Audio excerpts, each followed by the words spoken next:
bani so Amina idan zai shige cikin ruhi. Kai ne barin mutum ko ina yana kama so ya kai hufi. Ke zaki bani dama na kai batuna zuwa ga ɗinki. So bai barin mutum mun so ni ki gane wannan. In zaki so ni ma zan so ki na muje gurin nan. So ai yana da daɗi, yana da daɗi. So ai yana da daɗi, yana da daɗi. Ai ni da Amina so a ce da mu mun zama tagwaye. Ko yaushe in ka zambar ta sai dai ta zuban hawaye. Ta bani so na dai ba ta so da mu mun zama guranye. Kan ko barin ta ita ma ta min alkawarin ta na sona. Amma muna da yar matsala dai inda na furta wannan. Domin akwai makauta wanda ba sa fitar da sannan. Sai na zuwa gurin ta sai na ga an ce ina gurin nan. To wagga wanda zan ce so ai shi ba a mara ba shi.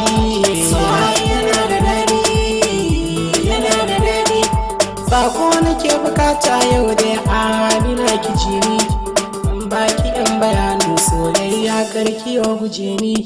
In zaki da biyewa irin magauta na zamani, to za mu samu irin matsala kuma ai bai da kyau fa wannan. Shi kuma damuwar so baya ma kuma sanin mutane.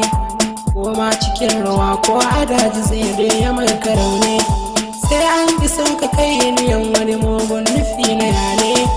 To kar ku kalli laifina dan na furta wannan. So yana da daɗi, yana da daɗi.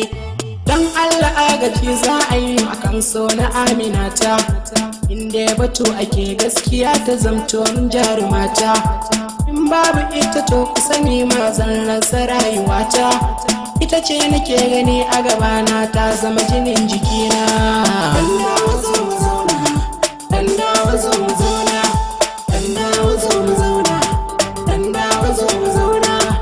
Kaka na ce a sannu gimbiya ta ki zo gare ni. Duk wanda zai raba mu dan Allah ki zo faɗa ni. Dan je ni in ka karshe domin ci yana da muni. Ke ce nake gani ni a gabana ki zo mu zauna. Sako nake bukatan yau ki sani so yana da daɗi. Kuma ki biye umarni na iyaye ki musu komai. In za ki dai guje musu so a raba ya man da daɗi.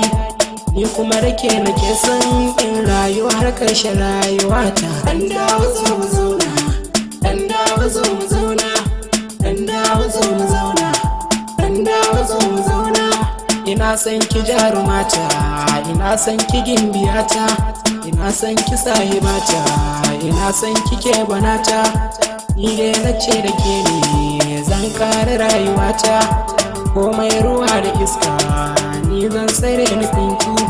Duk mai kiya su koma inda da yar shirin su. Zan kai dukan farmaki duk wanda ke gujewa. Dan dawo zo mu zauna, dan dawo zo mu zauna, dan dawo zo mu zauna, dan dawo zo mu zauna. Oh Salis,